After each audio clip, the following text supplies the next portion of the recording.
suivez avec moi. Un produit A se décompose mol à mol. Ça veut dire qu'une mol de A donne une mol de B et une mol de C. Le tableau suivant exprime les variations de A et B en fonction du temps.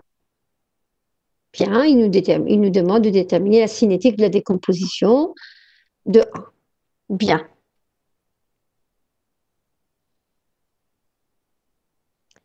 Voilà les différentes possibilités.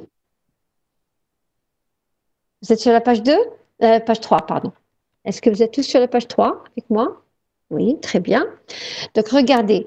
Réaction simple ou équilibrée, vous avez la quantité de A réagi. Alors, ici, c'est par rapport à l'exercice, donc mol par mol. Je n'ai pas mis de coefficient stoichiométrique.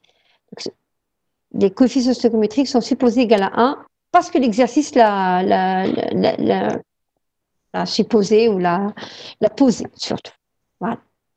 Donc, vous remarquez que la quantité de A réagi dans une réaction simple, elle est égale à la quantité de B ou de C réagi. Pour les réactions jumelles, non, ce n'est pas le cas. Plutôt, la quantité de A réagi, elle est égale à la quantité de B réagi formée plus celle de C formée. Ce qui est aussi le cas pour les réactions successives. A réagi, c'est B formé plus C formé. Donc, pour éliminer le fait que la réaction soit une réaction simple, il suffit de voir que B formé et A réagi ne sont pas égaux. S'ils ne sont pas égaux, la réaction n'est pas simple. Maintenant, s'ils sont égaux, on a la question, est-ce une réaction simple ou une réaction équilibrée? Parce que pour les deux, A réagi est égal à B formé. Et là, le seul critère qui peut nous dire ça, c'est la concentration de A à l'infini. C'est-à-dire, est-ce que les réactifs sont consommés complètement à la fin de la réaction? Alors, si la réaction ne donne pas T infini, là, on ne peut rien dire. La réaction pourrait aussi bien être une réaction simple ou une réaction équilibrée. Bien. La réaction, donc pour les réactions jumelles, en plus du fait que A réagi est égal à B formé plus C formé, on a aussi le rapport entre soit les produits, soit le produit et la quantité de réactifs réagis, c'est des constantes. Donc, si vous trouvez constante, ça veut dire que vous êtes dans le cas d'une réaction jumelle. Et si ce n'est pas le cas, si ce n'est pas des constantes, ça veut dire que ça pourrait être aussi une réaction successive. Et dans ce cas-là, alors pour les réactions successives, il y a un truc génial, c'est que il y a un des produits dont la concentration à l'infini est égale à 0. Ou alors, sa concentration dit, regardez, elle commence par être nulle, elle augmente, puis elle diminue. Même si on n'a pas T l'infini, du moment qu'on a une concentration qui augmente, ensuite qui diminue, on sait que c'est une réaction successive. Bien. Est-ce que vous avez suivi avec moi? Je vais vers la page 4. Alors, qu'est-ce que j'ai fait? J'ai calculé X. X, c'est quoi? C'est A réagi. D'accord? Et comment je l'ai calculé? Puisque j'ai A0. Donc, il suffit de faire... je n'ai pas mis la formule. J'aurais dû. Je vais le mettre. Parce que sinon, après, j'ai oublié. Alors, on a X. Ou alors A réagi, comme vous voulez. Je fais en même temps. A.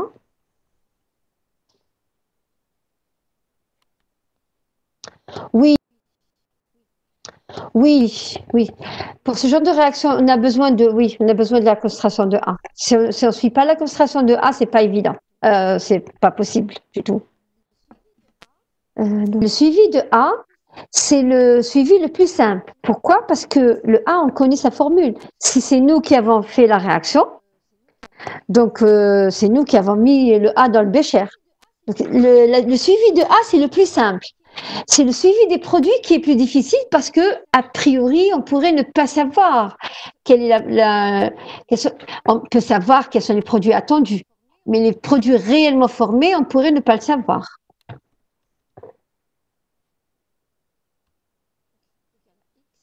Donc, égal à X.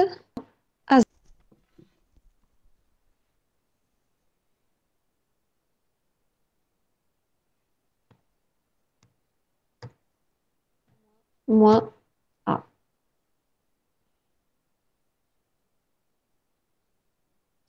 Si vous préférez, je peux mettre ici AT. Hein.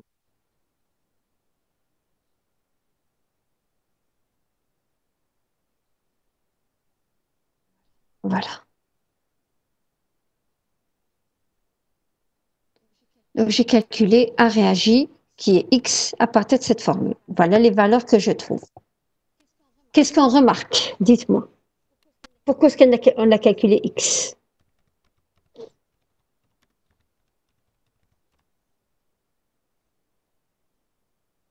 Pourquoi c'est pas une réaction simple?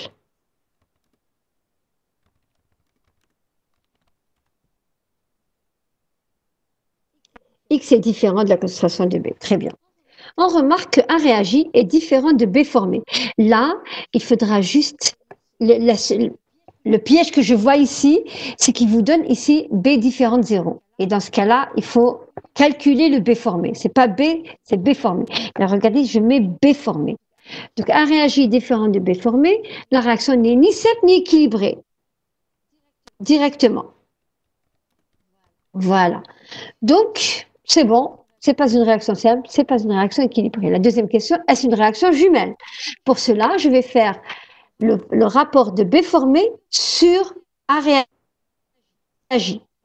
Voilà. Et remarquez ce que j'ai fait. Pourtant, je l'ai fait avec Excel. J'aurais pu continuer parce que c'est juste un bouton à tirer. J'ai pas voulu le faire exprès. C'est pas la peine de terminer. Si à l'examen, vous devez calculer des rapports, dès le troisième valeur, vous avez trois valeurs différentes. Sur trois valeurs, vous avez trois valeurs différentes. C'est bon, c'est pas constant. Je vais pas aller continuer à calculer les 10 valeurs et à perdre du temps. D'accord? Donc, on remarque aussi que B formé sur A réagi est différent d'une constante, donc la réaction n'est pas jumelle. On calcule alors C formé à partir de A réagi égale à B formé plus C formé. Et dans ce cas-là, on devrait justement trouver quoi? On s'attend à quoi? Pour C, on s'attend à quoi?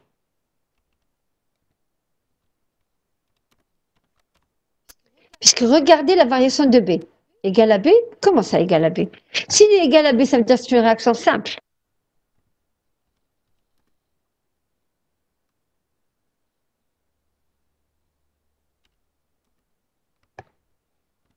Réfléchissez.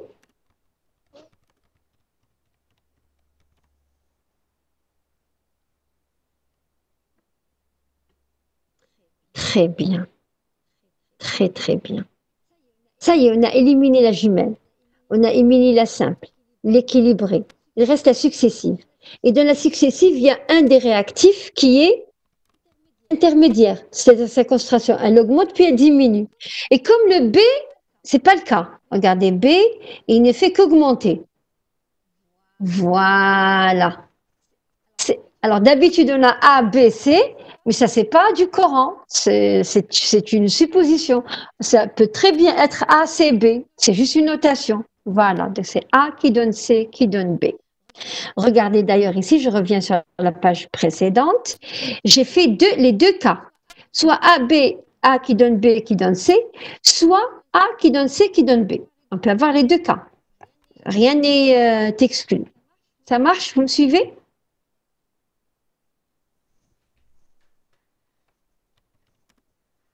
Donc j'ai dit, on s'attend à ce que la concentration de C passe par un maximum. Voilà, j'ai calculé C. Effectivement, c'est génial. Elle passe par un maximum. Regardez, elle augmente, ensuite elle diminue. Elle s'annule pas parce qu'on n'a pas T infini, c'est tout. Mais si on avait T infini, la concentration de C devrait être égale à 0 à la fin. Bien. Donc on remarque que C passe par un maximum, donc C c'est un intermédiaire, et donc le mécanisme c'est A qui donne C qui donne B. Et on a par la même occasion la valeur de Cmax et la valeur de Tmax. Tmax égale à 4 heures et Cmax égale à 0,0 3334 moles par litre. C'est OK? Qu'est-ce qu'il reste à faire maintenant? On a trouvé le mécanisme. Qu'est-ce qu'il reste à faire?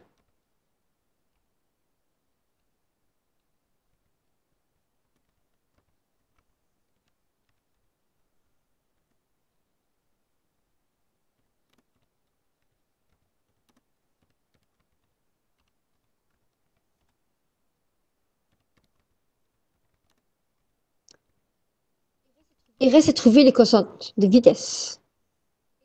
Et les autres, bien sûr. Constantes de vitesse et les autres. La cinétique.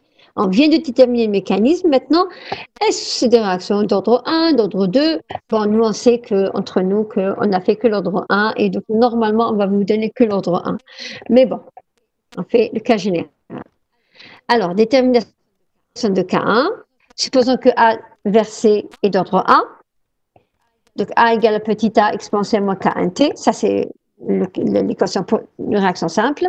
Et donc, K1, c'est 1 sur T, ln de A sur A étant A0.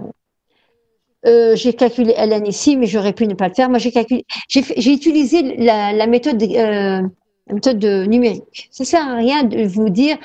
J'aurais pu aussi faire la méthode graphique et j'aurais pu le faire parce que. Attendez, je n'ai pas les pages, j'aime pas ça.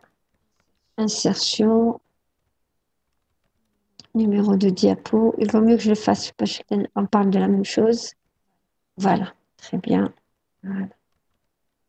Je continue. Voilà, j'ai calculé K1. K1 est une constante, ça veut dire, ceci confirme que la réaction est d'ordre 1.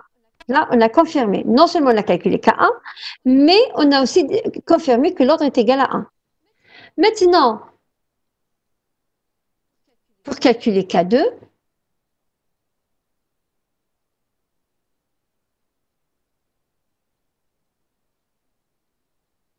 oui, très très bien dit. Très bien dit, effectivement. Effectivement, je suis d'accord avec vous, mais on n'a pas le choix. C'est vrai, pendant cette heure, on ne sait pas ce qui s'est passé. Mais regardez bien. Regardez bien et vous allez voir que c'est pas si faux que ça. Regardez entre 4 et 5 heures. Qu'est-ce qui lui est arrivé la concentration? Bon, elle a diminué un peu. Elle a diminué, oui. Mais elle n'a pas beaucoup diminué.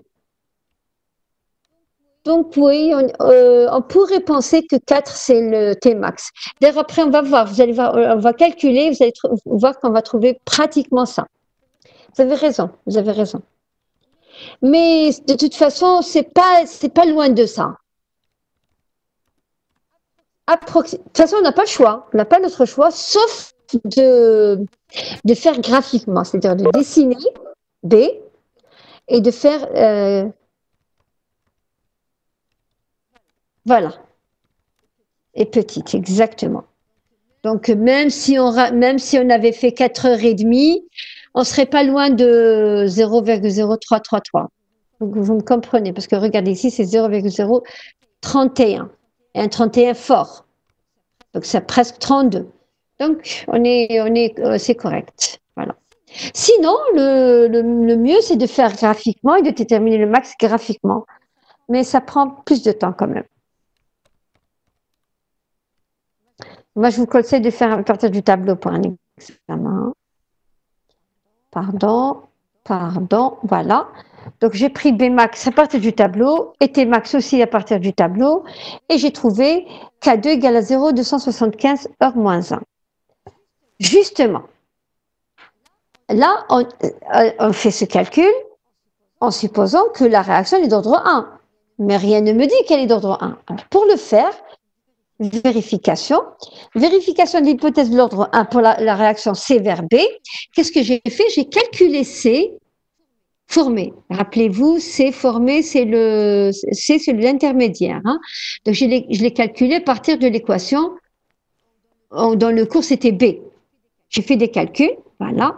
Et regardez les valeurs trouvées par rapport aux valeurs théoriques, valeurs calculées par rapport aux valeurs expérimentales. Elles sont assez proches. D'accord? J'ai dit, la vérification, elle peut se faire pour un seul point, parce que ça c'est laborieux. Surtout avec cette formule, ça prend énormément de temps. Dans l'exercice 2, je l'ai fait juste pour un seul point. Parce que ça, quand on a Excel, c'est bien, c'est rapide. Mais quand on le fait avec la calculatrice, ça prend quand même du temps. Donc, il vaut mieux le faire pour juste un seul point. Je l'ai fait aussi autrement. J'ai calculé Tmax et Cmax théoriques. À partir de la formule, c'est-à-dire en prenant la valeur de K2 que j'ai trouvée. Alors, regardez Tmax, ce que je trouve. 3,85 heures. Donc, c'est pas après 4 heures, c'est même avant 4 heures à peu près. Quoique, attendez, j'aurais dû prendre, voilà, je viens de me rendre compte, 275, alors que moi j'ai pris 225. Je vais reprendre ce calcul-là avec 275 et je vais vous dire ce que j'ai trouvé. Attendez.